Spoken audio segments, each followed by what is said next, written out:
Well, it is all about the goalies for today's episode of the Locked On Penguins podcast. We're going to look at all of the UFAs, Tristan Jarry included, and all of the trade options to see who are the best available options for the Penguins in net for this upcoming season that's coming up right after this.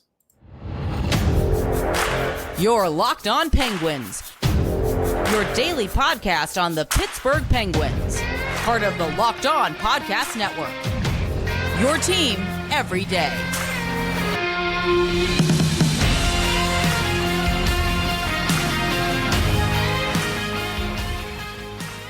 Hello, and welcome back to another episode of the Locked On Penguins podcast. I am your host, Hunter Hodes. You want to follow me on Twitter at Hunter Hodes.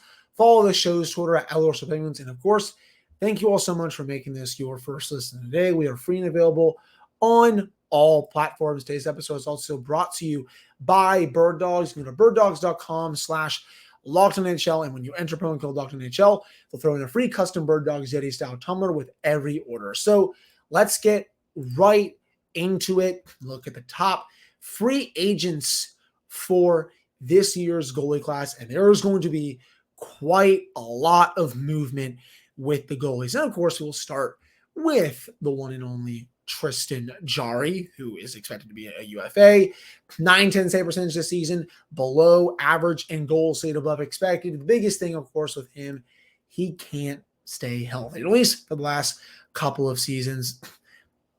Had that injury towards the end of the regular season last year, missed last month, and missed most of the first round playoff series. And this year was on and off. Had the back injury, had the groin injury, just hasn't been able to stay healthy. When he is healthy, he's usually decent. You know, he was playing well before he got hurt last year, but ever since then, he's just been way too inconsistent. You know, there was a report today from Elliot Friedman on the 32 Thoughts podcast where he said during the season when Jarry was negotiating with Hextall and Burke, he said he was looking for a 5 to 6 year term. I'm sorry, that's a hard pass. I'm not giving him a 5 to 6 year term, especially because of his injury history and, you know, just because he's been inconsistent. You know, his numbers, they're comparable to a lot of other goalies in the league, but are you really going to sit here and give him what? 5 times 5, 6 times 5? That's ridiculous. I don't think, you know, Kyle Dubas can do that. You're setting yourself up for failure with that kind of deal. I think the best bet if you want to bring Jarry back is if you sign him to a 2 to 3 year deal, maybe 3.5 to 4 million per, because his value right now is super, super low. So it probably would be in his best interest to sign a short-term deal for not that much money to try to rebuild his value, whether it's with the Penguins or whether it's with someone else, before he can maybe cash out in a couple of years if he does have 2 pretty good seasons and he stays healthy. That's what I would be looking at if I were him. A 5 to 6 year term. I know there's a lot of weird teams or weird general managers out there. I don't know if any are going to sign him to that kind of deal. I think that's just a little ridiculous, in my opinion. If it's not Tristan Jarry, you know, obviously, you know, one of the top options, if not the top one, Aiden Hill, who is having an unreal run for the Vegas Golden Knights in the Stanley Cup playoffs. He has a .937 save percentage in this run, saved 8 goals above expected. That's top 5 right now. In the regular season, he was .914. He's always been around league average to a little bit of above league average throughout his career. He's been kind of even used as a 1B platoon / backup, but now he's been the guy for Vegas in the playoffs outside of a few games from Laurent Brossoit before he got hurt. And Hill has been great. I mean, he has them 2 wins away from their first Stanley Cup in franchise history, and he's outplaying Sergei Bobrovsky right now. And I think everyone thought that Bobrovsky, he was the better goalie coming into this series, but so far Hill is outplaying him, and it really hasn't been close. Hill, that's going to be interesting because, you know, obviously if I were the Penguins, I would be interested. And if Jarry walks, I would very much go after Hill. But the big thing with him is, are you comfortable signing him to a 4 times 4.5 or 4 times 5 or even a 5 times 5 kind of deal, like what Darcy Kemper got in Washington? Because I keep making this argument on my show, and I will say it until the end of time. In my opinion, there are only 5 to 7 good to elite goaltenders in this league. The rest, you can kind of interchange them, rank them however you choose. Aiden Hill is in that latter category. Maybe he's probably up higher right now because of the way he's playing. But is he going to be this consistent over the course of a 4 to 5 year deal? That's the risk you will have to run if the Penguins go after him if you are Kyle Dubas. Again, he'll give you at least average to above average goaltending, but he's not going to give you a .937 season. I mean, this is a short sample size for one. And two, again, goaltending is very volatile. There's a reason why it actually is the hardest position to predict when it comes to the NHL. So, yeah, that to think about. The contract, he could turn back into a pumpkin. It's interesting when it really comes down to it. He would be at the top of my list, but there's still some concerns there. Another one, Freddie Anderson got healthy for the playoffs, saved 6 goals above expected with a .927 save percentage. But the big thing with him is when he gets into next season, he's going to be 34 years old. He only had a .903 save percentage this past year. And of course, can he stay healthy? It's kind of a similar situation like Tristan Jarry. When he's really, really healthy, he's very good.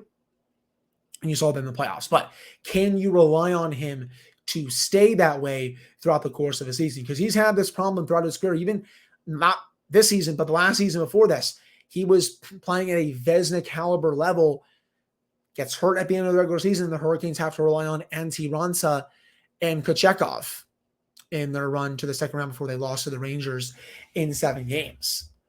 So you have that risk to run there. He would be at the top of my list as well.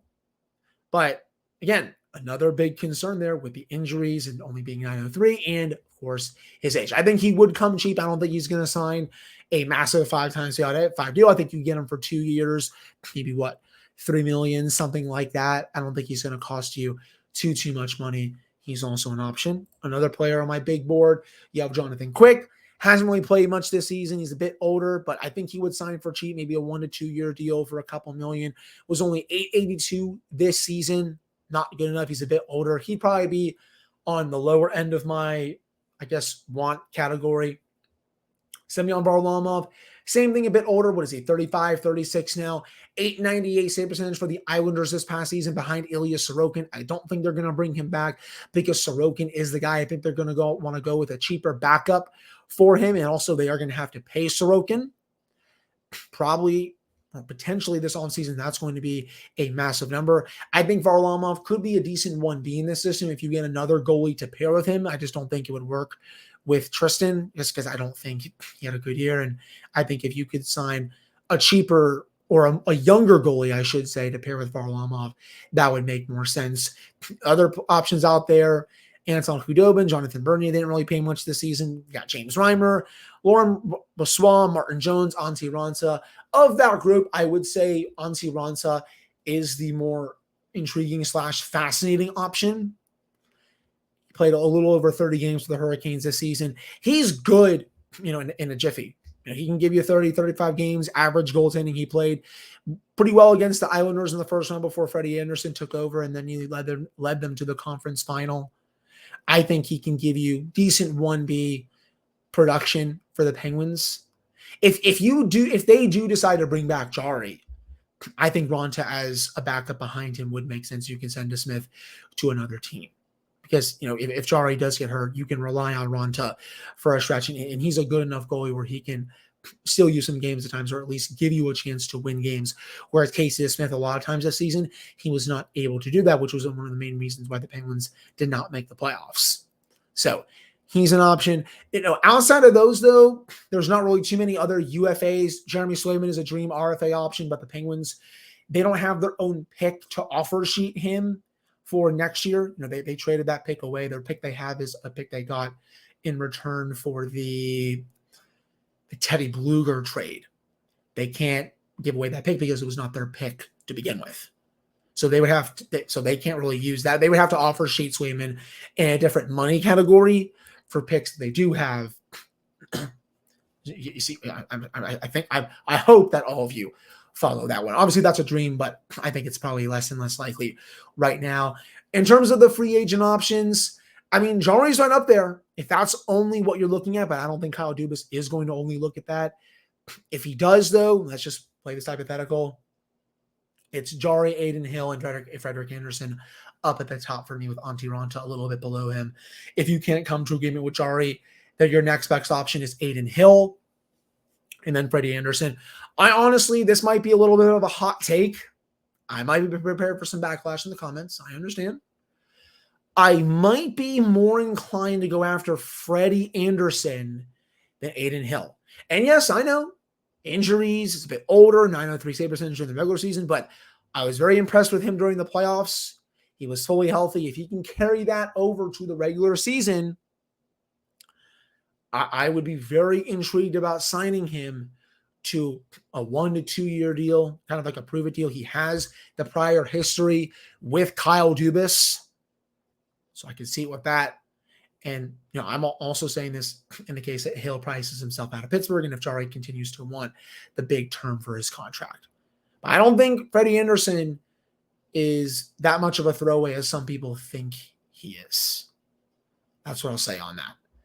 That wraps up this first segment, though, with the top free agents. Who is your top free agent goalie for this upcoming offseason? If it's not Jarry, who would it be? Let me know down in the comments. You can also send me a DM and all that good stuff. But before we get to our next segment, which we'll get into the trade market, and yes, that means some discussion regarding Connor Hellebuyck, we do have to discuss Bird Dogs. Bird Dogs, they stretch khaki shorts, and they are designed to fit slimmer through the thigh and leg, giving you a truly sculpted look. Bird Dog shorts do the exact same thing as Lululemon, but fit way better.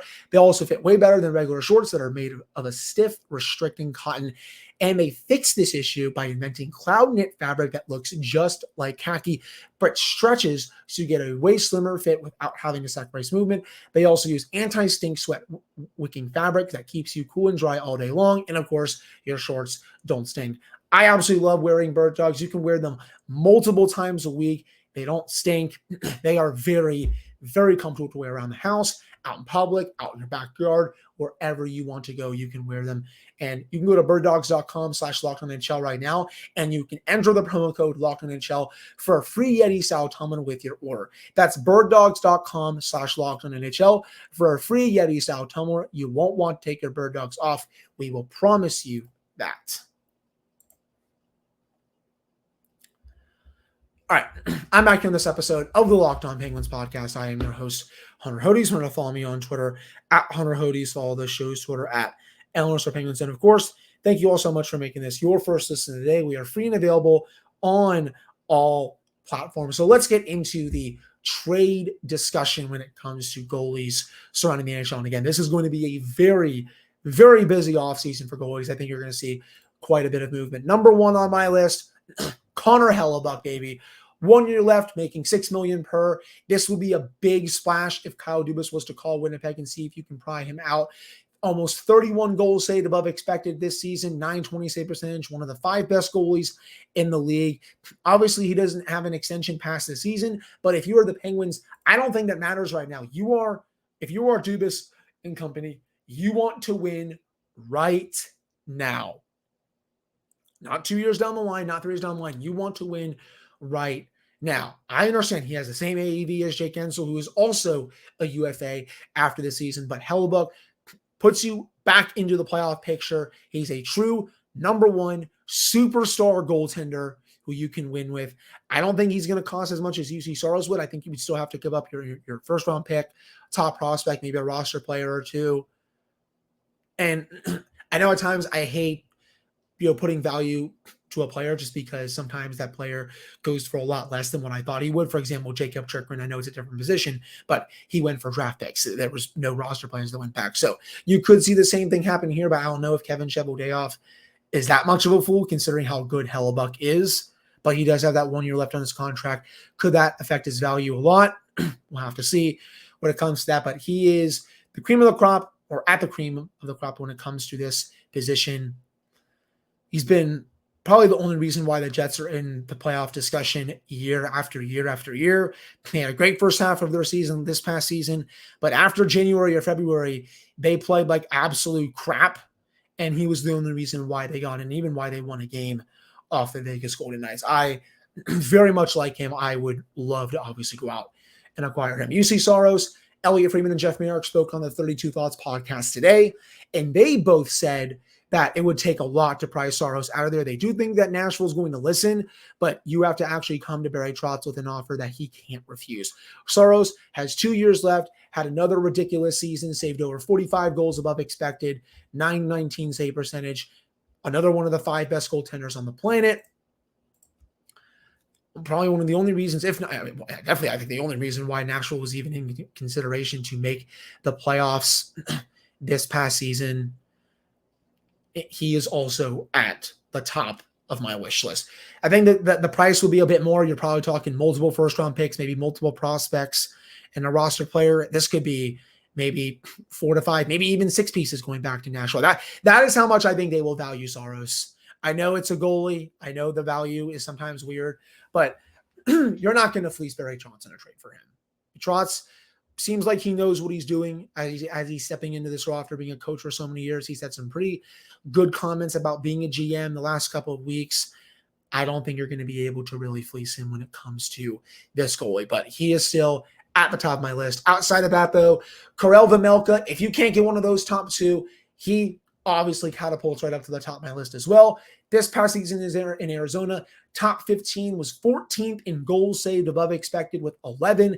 His save percentage was a bit low at .899, but I chalk it up to just how bad Arizona was and his defense in front of him. He only makes $2.725 million for the next 2 seasons.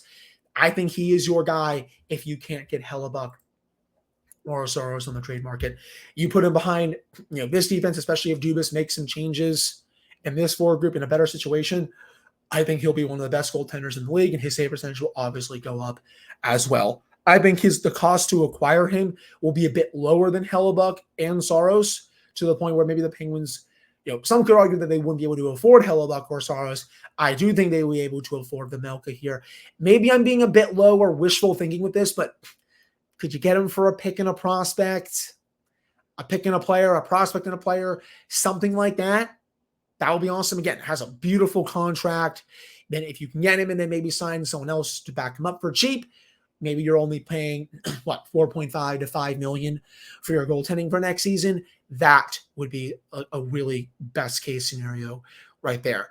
Linus Ullmark, the Bruins have a big cap crunch coming. Had an historic season this past year, top 5 in goals saved as expected, over a .930 save percentage. Could easily win the Vezina. So I think it's going to be him or Ilya Sorokin. In my opinion, but 2 more years, $5 million for him. Had a bit of a rough playoff, but I think was a bit banged up. Is he going to be available because they have Swayman to re-sign? I just don't know if the Bruins can have both of them going into next season again, because that's going to be a lot of money tied up to your goaltending. Swayman was also awesome for the Bruins this past year. They won the Jennings Trophy together, but can you commit? I know Swayman had a bit of a cheap cap hit. Can you commit $9 million to those 2 goalies? Probably not. You have Taylor Hall that could be a cap casualty. Matt Grizzly could be out there. They have Patrice Bergeron they got to figure out. They have a lot of tough decisions to make this summer, and that includes what to do with their goalies. So Linus Ullmark, I would definitely be calling Boston about him. He's up at the top of my list. I'll end here with John Gibson. Look, I would not trade for John Gibson unless almost all my other options were out. I am sorry. I am not a John Gibson fan. I don't care that he's from Pittsburgh. If he was from freaking Saskatchewan or freaking Northern Virginia, where I'm from, for God's sake, no one would be caring about him. His backups have outperformed him for the last 2 to 3 seasons. Anthony Stolarz has had a higher save percentage than him. He's been better in goals saved above expected as well. John Gibson is not the same goalie. If you were getting like 2018 level John Gibson, maybe 2019 level John Gibson, okay, I can understand that and why people want him. But right now, he gets $6.4 million for the next few seasons. That contract stinks. He's not good anymore. Say no to him. I am not trading for him. Even though his value is probably not that high, I'm sorry. I'm not a fan of it. I do not think the Penguins should go out and trade for Gibson. I just do not think he is a good goalie anymore. I understand the situation in Anaheim is not good with the defense he plays in, behind, the overall team. But I just don't think he's going to magically figure it out in another situation such as Pittsburgh. So those are my thoughts on the trade options on the goalie market. If you're asking me overall, Connor Hellebuyck is the guy I go after first. If not him or Saros, I go call Arizona and keep hounding him about Vejmelka. Honestly, the free agent market is the last thing I go to for this goaltending decision. And I know it's a huge one for Kyle Dubas. It's one that he has to get right, because it's also one that he struggled at times with when he was in Toronto. It's not Hellebuyck or Saros. I am calling Arizona and offering what I can for Vejmelka, because he was one of the better goalies in the league this season, and I do think he would be very good here in a better situation in Pittsburgh. If you can't get anyone via the trade market, I would say go to free agency. Look to see what Jarry is asking for in negotiations. Look to see what Aiden Hill is asking for after a good run. Also look to see what Freddie Anderson is looking for as well. If I had to rank those three, man, this is tough. I might go Aiden Hill 1, Jarry right behind him, and then Freddie Anderson right behind him. And then Antti Raanta for like a 1B kind of platoon type. That's what I'm looking at right now. But, my best option is Connor Hellebuyck. After that, I'm going to go with Vejmelka and then some of the free agent options for me. But that does it for this segment. Coming up to end the show, we're going to get into some Todd Reirden news and why he might not be on the Penguins coaching staff for next season. That's coming up right after this short break. All right, we're back here in this episode of the Locked On Penguins podcast. I am your host, Hunter Hodes. Remember to follow me on Twitter at Hunter Hodes, follow the show's Twitter at Elmhurst Penguins. And of course, thank you all so much for making this your first listen today. We are free and available on all platforms. So there was a little bit of other news surrounding the Penguins on the 32 Thoughts podcast today from Elliot Friedman and Jeff Merrick. They were discussing the Calgary Flames coaching search. And Friedman was saying who he thinks is still in it. He said these were educated guesses. He said he's heard the names, but he's not fully sure how much they're in it. And he mentioned Mitch Love, Ryan Huska, Travis Green, who was the former head coach of the Vancouver Canucks.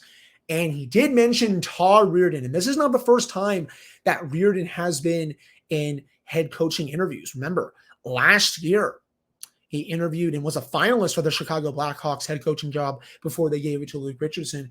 And I did not know that Reirden was a finalist for the last head coaching cycle in Calgary before they hired Daryl Sutter. So it's obvious that they do have some interest in him, and they've had interest in him for a long time. Elliot thinks the new general manager, Craig Conroy, is just circling back to a couple of people who interviewed for that last cycle. He also mentioned Green to see if, maybe they're ready for this job. And when I first reaction when I saw this, I was kind of like, okay, I think I will be fine with this, because I do think the Penguins need a little bit of a shakeup to their coaching staff. I mean, no disrespect to Todd Reirden, and I've heard that the Penguins organization very much respects him and his work. I don't really think the power play has gotten any much better for as long as he's been the assistant coach. Some of the defensemen this past season didn't really do that good of work with Reirden, especially Jeff Petrie coming over from Montreal. I thought he was just okay. Jan Ruda, okay as well. He's known for his work with Chris Letang. Letang has said many times that he's one of the best coaches he's ever had. Mike Matheson actually said the same thing after getting traded to Montreal. And then I'm glad that Elliot and Jeff brought this up. They did a great job, but Reirden did a great job turning Cody Cece's career around before he signed a long-term deal with the Edmonton Oilers. So he has had good work with some defensemen, but others, it's kind of been lacking at times. I think the biggest thing, though, is that his work with the special teams has not been that good. And I do think the Flames are intrigued about him because of that work with the defenseman, and because he's only been a head coach once. Remember, he had that short-term stint with the Washington Capitals where he flamed out. He was only there for a couple of years, was fired, brought on by Mike Sullivan to his staff. So I think the Flames are maybe looking to see if he learned from that experience in Washington. And I'm sure that Dubas and Sullivan will have plenty of people out there available to them if Reirden does end up getting this job. But I just don't think it should be a surprise to anyone that Reirden is involved in this, because this is not the first time he's been courted for a head coaching job. And honestly, both him and Mike Bellucci have been courted for several head coaching jobs, even though they haven't gotten them since they were promoted to assistant coaches here in Pittsburgh. But overall, be curious to see what happens with that. I don't think it's going to be that major of a loss if he does go to Calgary. It was funny seeing all the reactions from people on Penguins Twitter and all the forums and stuff. They were like, please take him. Please take him. I can understand how, some of the fans are feeling that way just because of his work again with the special teams. But, I do think in a way he will be missed if he goes, especially with, Chris Letang and, Cody Ceci before he left, and then Mike Matheson.